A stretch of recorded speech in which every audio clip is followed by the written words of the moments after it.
Hey, what's going on, you sexy beasts? VatiWah here, and welcome to another episode of Skyrim mod review, Boobs and Lubes, a mod review of a kicky story to tie in all the mods and episodes together. Kat, my character, has been trying to live on this very beautiful island called a haven. However, it's so beautiful that it's been giving me some frame rate issues here and there from all of this vegetation. So I think Kat is gonna go back to Skyrim. And who are you? Oh man, who are you indeed? Eureka Spriggan Dryad follower by 27 divided by the 9s is a follower that will make you turn into a vegetarian so you can eat all that green. Eureka can be found at Elder Gleam Sanctuary, however, she may or may not be naked when you first encounter her. Eureka is using the Dryad mod by ZZJ and Xenius, and she has a yellow-green tint to her skin, and she has roots instead of blood vessels. Now she's also wearing a custom glow-in-the-dark armor, and anything that glows in the dark is automatically fabulous. Now she naturally has green hair, pale green lips, and she has big green eyes, so everything on her is pretty much green. Interestingly, she's the same race as Ivy, another follower that I featured in the past, and she's still with us right here. Now Eureka's backstory is she used to be a Nord woman and she was also an alchemist. However, she had an accident while gathering ingredients and she became a Spriggan Dryad right here. Now she's also using UUNP body, which give her big boobies. Now I'm not quite sure why a plant lady would need boobies. I mean she's kind of a plant, but whatever.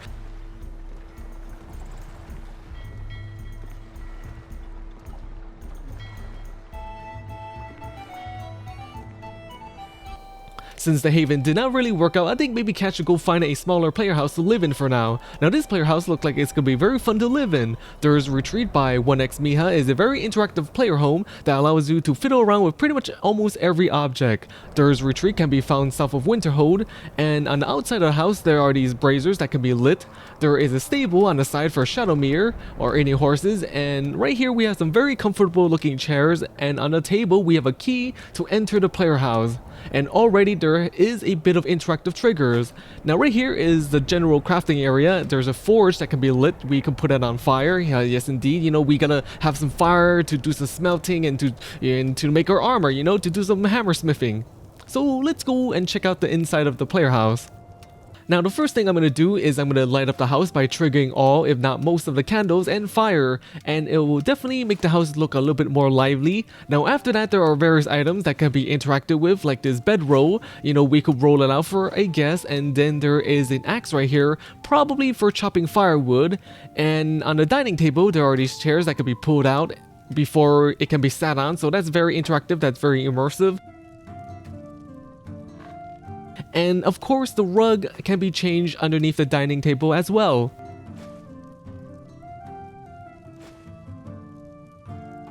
On the oven I can place this cooking pot on top, and let's see what else I can do. Oh yeah, now there is a stool where I can place down on the floor and I can sit on it while I wait for the soup to finish.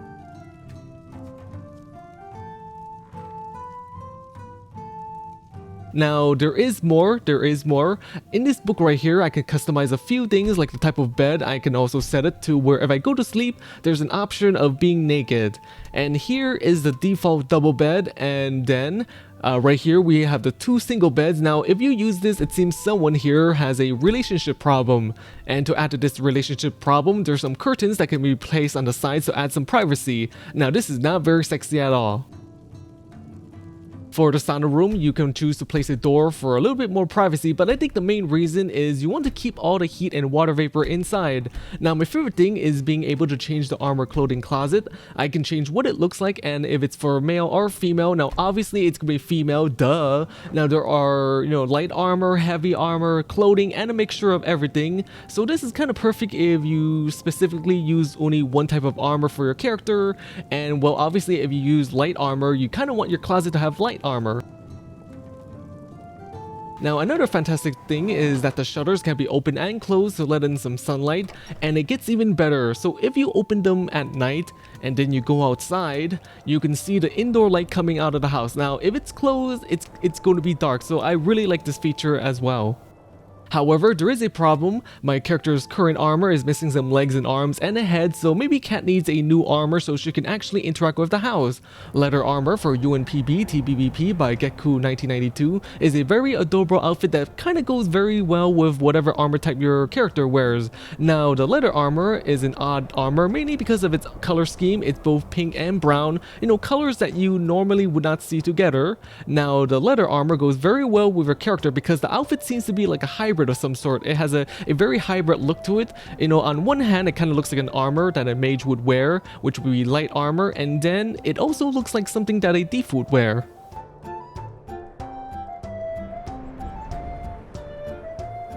It has a cape and a very short skirt, both of which is purple pink, and then there is a leather corset which has big boobies because of the UNPB body, and finally we have high heel leather boots because every armor should have high heels. Now the armor is crafted at the forge and there are 7 parts to it, and interestingly, even though it seems to go well with a mage or thief outfit, it is actually classified as heavy armor. Now you can take off the skirt and a cape and you can have some kind of a kinky outfit, so you can go from a cute outfit to a skanky outfit within moments. Yay!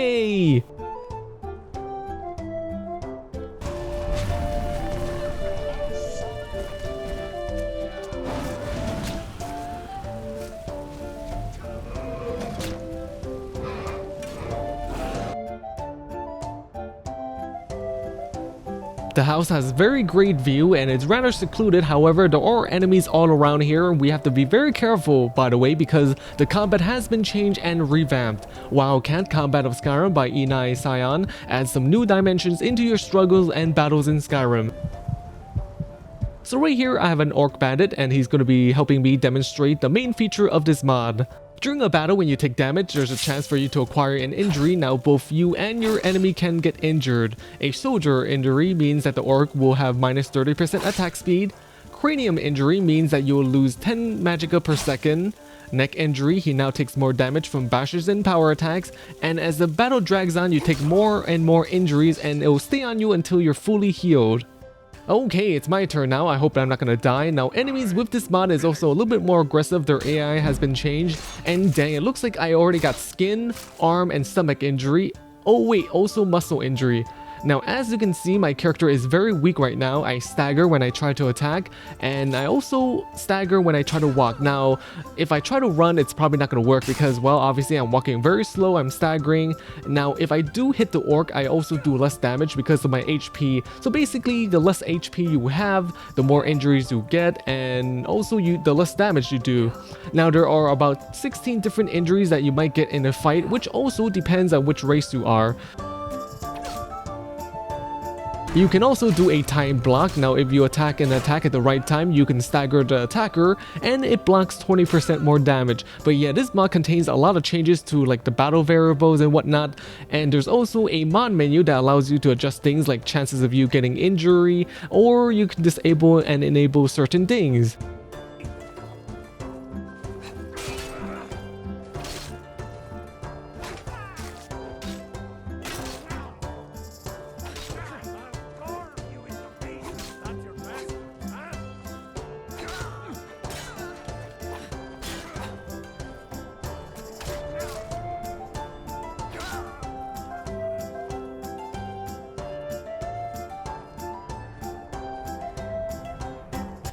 Now this is a very small player house. Now I might have to go back to town and pick up some supplies and bodyguards because, well, the bodyguards would be in handy because getting into battle is kind of dangerous right now. And oh man, look at these pretty looking walls right here. They look so pretty and realistic. Skyrim Landscape Overhaul Stone Walls by Xenophobe 3 is one of the best mods that I have seen that drastically improves the stone wall. Now the vanilla wall is okay looking. Well, excuse me, this is not vanilla. This is Skyrim 2K HD textures, and it's pretty decent textures, but the meshing is still kind of horrible. It's kind of terrible. Now it's kind of just a lump or something. However, with the mod, each boulder and rock on the wall is actually now kind of separated, meaning that the wall kind of looks like it's made out of individual rocks and pebbles and boulders. Now it's so good that you can even see through the other side of the wall. There's these little tiny cracks and holes that the rocks kind of don't fill up, so this is very good, kind of a very immersive look to it. Not to mention that it has very good high quality textures as well. There is an option to add high quality ivy as well. The ivy looks very vivid, very lively and rich. It's slowly crawling into every hole, crack and orifice on the wall. And there's also a second texture for the rocks. The second texture looks like it adds lichen to the rocks, and it does kind of add a little bit more character and variant to the rocks. Now I do kind of wish that there was an option or ability to have both versions of the textures at the same time, you know, just on different stone walls. I think this would be very good if someone could, you know, able to do that, but I'm guessing it's not possible because, well, it's going to be one kind of directory for the stone wall.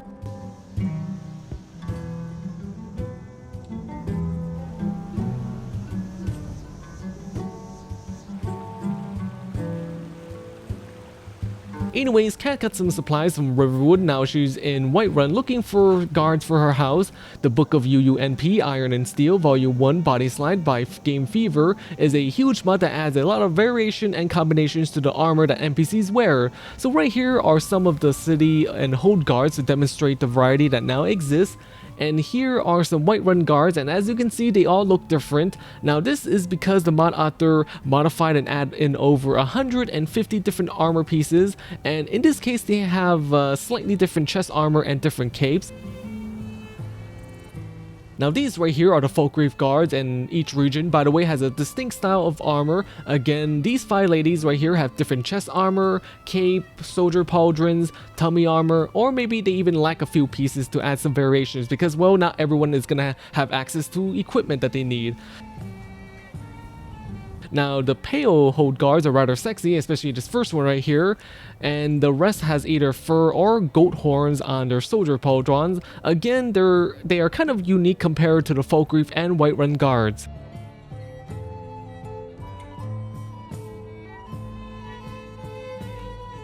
The Riften Guard uses mostly leather and scale armor, and by the way, all the guards' armor and equipment still bears the same color as their respective holds and cities. You know, they got a flatter color, they gotta represent.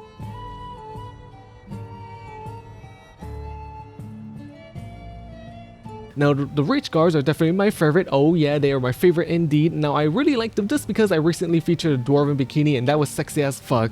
Now there's a very low chance of these guards having the same exact armor set.